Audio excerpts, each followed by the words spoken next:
Hello friends, आप लोग का फिर से एक बार स्वागत है किड्स वर्ल्ड चैनल KWC में, आपका अपना चैनल। और मैं आपका पसंदीदा या तो कह लें फेवरेट शशांक। और हम यहाँ हाजिर हैं फिर से एक बार, जैसा कि मैंने आपसे वादा किया था। हमारे बीच हैं डॉक्टर प्रियतोष कुमार दास, जो कि chief medical officer to government of India हैं। और इनसे आज हम डिस्कस करेंगे, हमारे कुछ सवालों का जवाब देंगे ये लॉकडाउन और क्वारंटीन पर, इसके डिसएडवांटेजेस, एडवांटेजेस, प्लस आपके अंदर जो कुछ हम कोशिश करेंगे कि आपकी अंदर की जो इच्छाएं हैं या सवाल हैं वो हम पूरा कर सकें। ठीक है, तो अभी हम फिर डॉक्टर साहब, हमारे दर्शकों के कुछ सवाल हैं लॉकडाउन और क्वारंटीन से संबंधित। पहला सवाल है सर डॉक्टर साहब, लॉकडाउन है क्या और इसे किन किन परिस्थितियों में हमारी सरकार लागू करती है?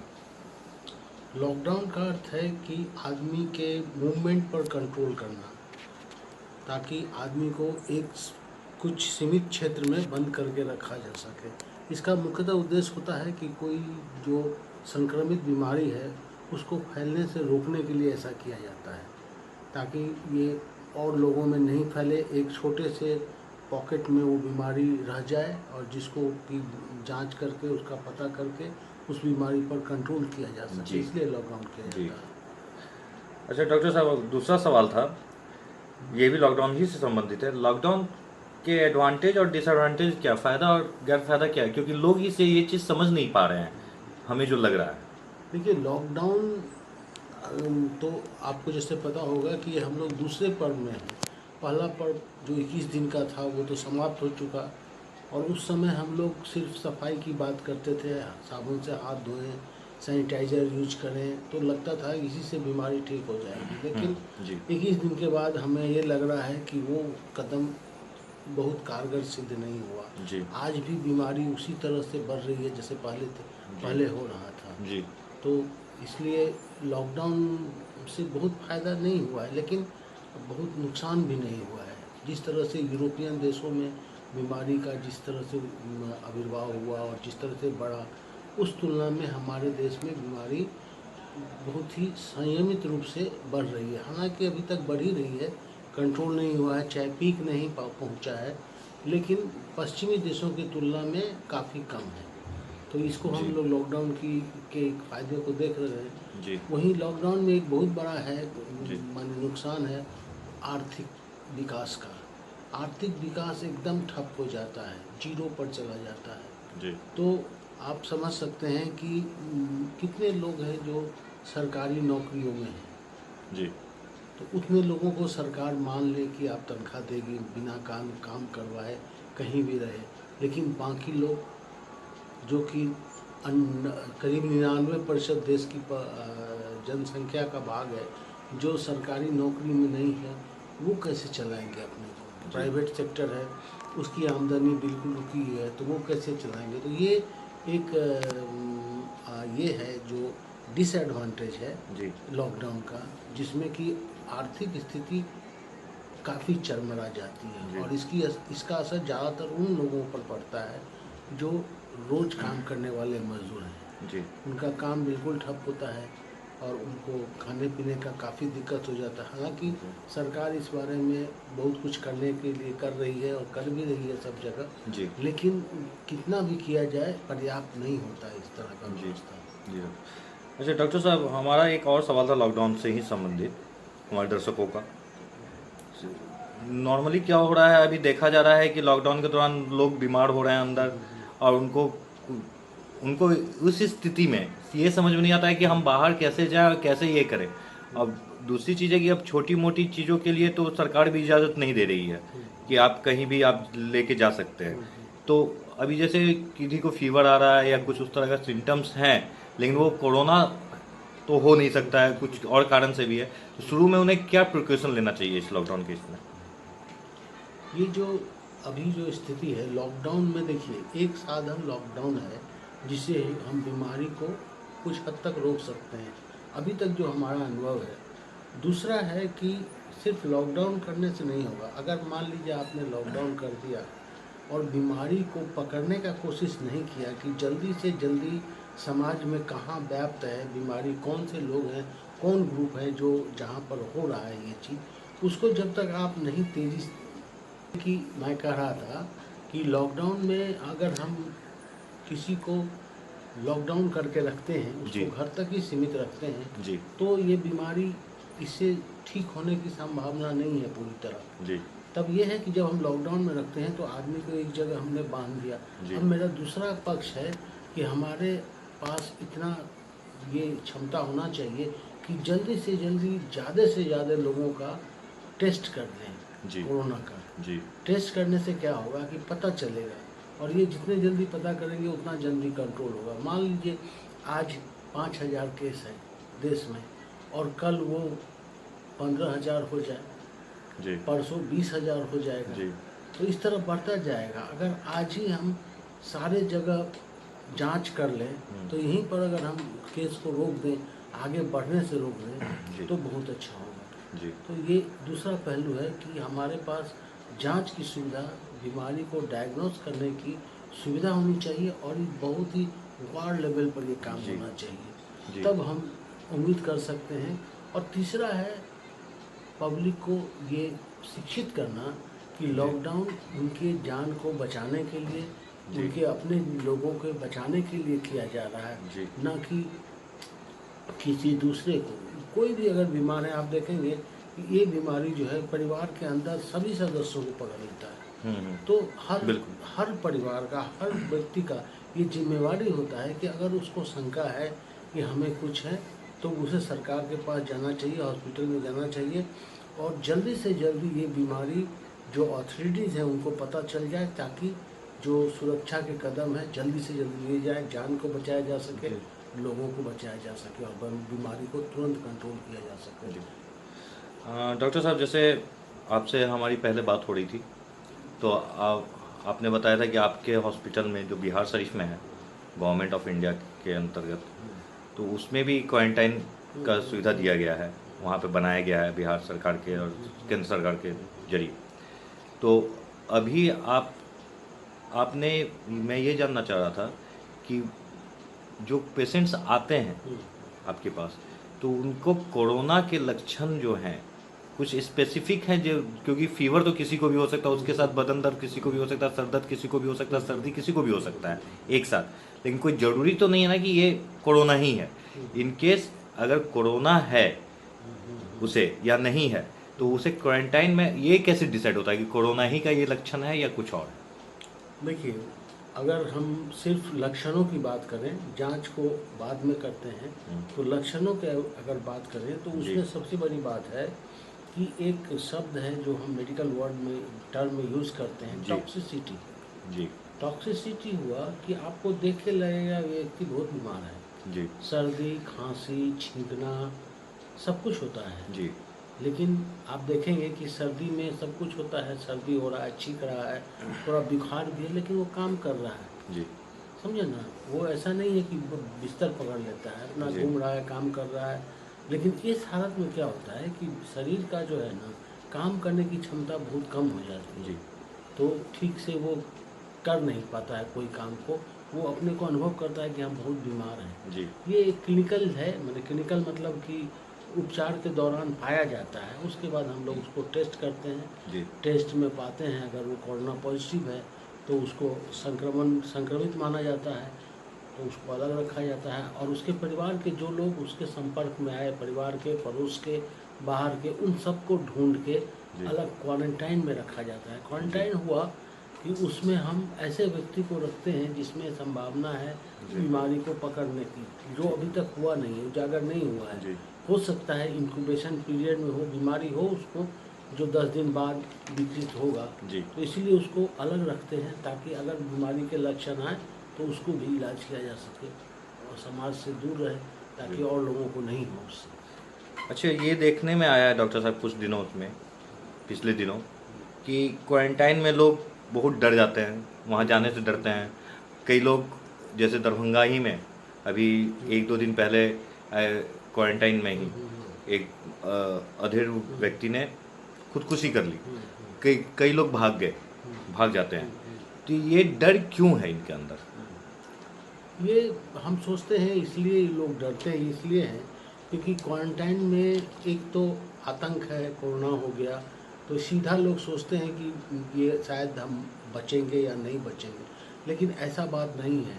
मृत्यु दर जो है इन्फेक्शन का दशमलव के माने 0.3 से 0.6 के बीच में है जी अगर 100 आदमी बीमार पड़ते हैं तो एक आदमी मर सकता है जी ऐसा है। लेकिन लोग जो आजकल हो रहा है विश्व में बहुत बड़े पैमाने पर इन्फेक्शन है, तो बहुत सारे लोग मर रहे हैं, तो लोगों में ऐसा लग रहा है कि ये शायद मेरा अंत आ गया, ये बीमारी हो गया, लेकिन ऐसा नहीं है। दूसरी बात है कि क्वारंटाइन की जो सुविधा है जी तो यहाँ बहुत अलग रखा जाता है मरीज को। तो मरीज एक तो डरा हुआ है कि हमको हो गया, ऊपर से उसको बंद कर दिया जाता है, उसको लोगों से मिलने नहीं जाता है, एकदम खाना पीना एक बंद कमरे की तरह उसका, तो ये और घबरा जाता है।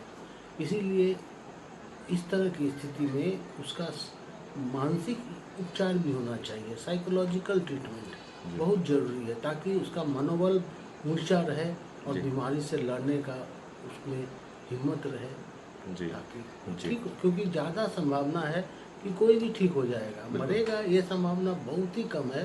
जी ज़्यादा संभावना है कि सबको ठीक होना है। जी बस वो चीज़ सब अपने को समझ लें कि जी। हम ठीक हो जाएंगे, जी। तो फिर इसमें कोई डरने की बात नहीं है। जी क्वारंटाइन तो ऐसे ही किया जाता है कि जी।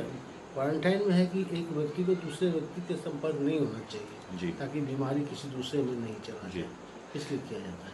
मतलब कि ये कोई ज़रूरी नहीं है कि आपको अगर क्वारंटाइन किया जा रहा है या आइसोलेशन किया जा रहा है तो आपकी मौत ही हो जाएगी, ऐसी बात नहीं है। एकदम जरूरी नहीं है, तो बल्कि दर्शक ये मौत आप आपकी नहीं ही होगी। जी मौत मान के चलिए कि नहीं होगी, बहुत कम लोगों की मौत होती है, लेकिन क्वारंटाइन करना इसलिए ज़रूरी है कि बीमारी को हमको रोकना है। जी अगर नहीं रोकेंगे तो समाज में और बीमारी फैलेगी। जी तो प्रतिशत मौत का भले ही दशमलव के अंश में हो, लेकिन अगर जी 10 लाख लोगों को हो जाए तो उस हिसाब से मृत्यु दर बहुत ज़्यादा हो जाएगा, बहुत लोग मर जाएंगे, जी इसलिए उसको बचाना ज़रूरी है। जी।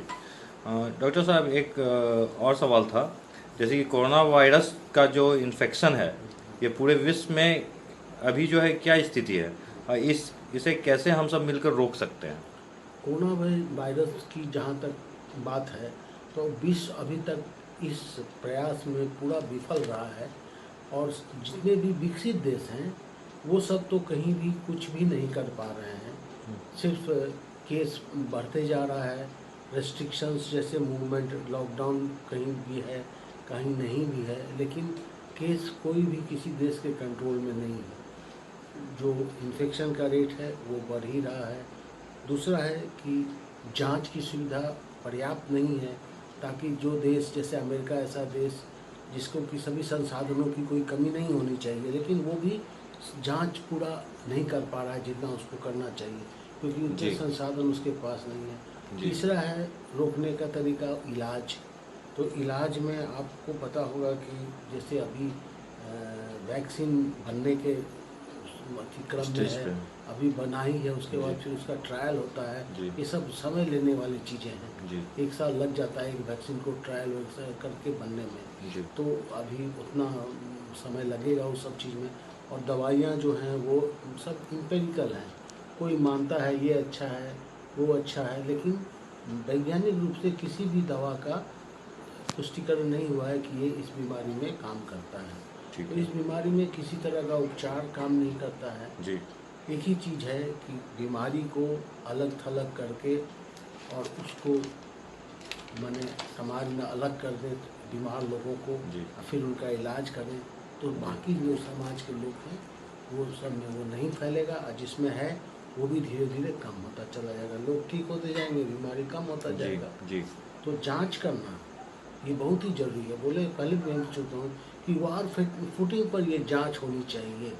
जितना ज़्यादा होगा उतना जल्दी बीमार लोगों को अलग किया जा सकेगा, और उतना जल्दी बीमारी पर कंट्रोल किया जा सकेगा। जी गो। आपको पता होगा कि कुछ ही दिन पहले अमेरिका ने हाइड्रोक्सीक्लोरोक्विन का डिमांड जी किया था भारत जी से। जी तो भारत में ये मलेरिया में पहले व्यवहार होता था, जी आजकल कोई नहीं लिखते हैं मलेरिया में, क्योंकि ये दवा बहुत रेजिस्टेंट हो चुका है, जी मलेरिया में उतना काम नहीं कर, लेकिन जी उसको पता नहीं कहाँ से ये आई कि ये काम करता है। जी लेकिन जो पहला खेप गया है ब्राज़ील को भी गया है, अमेरिका जी को भी गया है। जी तो ब्राज़ील में जो ये दवाई जहाँ दिया गया तो वहाँ देखा गया कि बहुत सारे लोगों में जो हृदय का एक रोग होता है जी एडिथमिया, वो डेवलप कर गया अच्छा और उसके कारण मृत्यु भी हुई है कुछ लोगों की। इसलिए अच्छा पता नहीं ब्राज़ील ने शायद रोक जी दिया है इसको। अमेरिका क्या, अभी ये खबर नहीं आया कि अमेरिका में जांच के दौरान क्या पाया गया है। जी लेकिन ये है कि कोई दवा पे अब भरोसा नहीं रखना है। बहुत सारे एंटीवायरल दवा हैं वो भी चलाए जाते हैं, जी लेकिन किसी से भी ये नहीं है कि कोई सही ढंग से काम करता है। कोई एक ग्रुप किया तो उसको अच्छा रिजल्ट आया कुछ लोगों में, जी दूसरा वैज्ञानिक किया तो उसमें नहीं आया।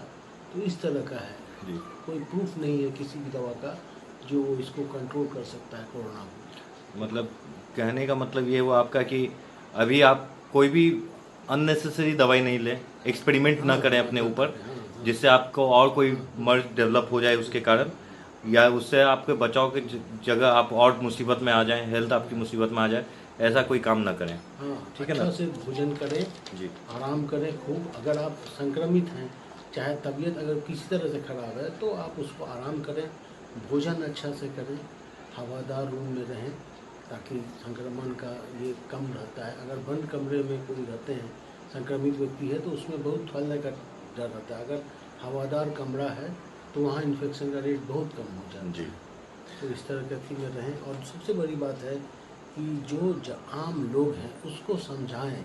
जी ये पढ़े लिखों का काम है, मेडिकल प्रोफेशनल लोग तो बताते ही हैं जी कि आम लोग ये चीज़ को समझें कि ये जो कोरोना है ये अच्छी चीज़ नहीं है, हमको इस पर विजय पाना है।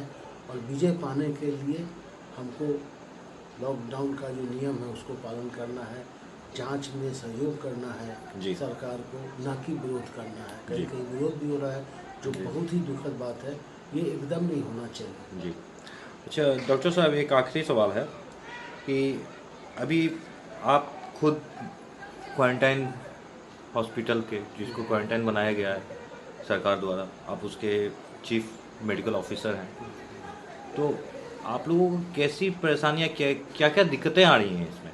नहीं, मेरा जो मैं जिस चिकित्सालय में हूँ वो बिहार शरीफ में है, केंद्रीय चिकित्सालय।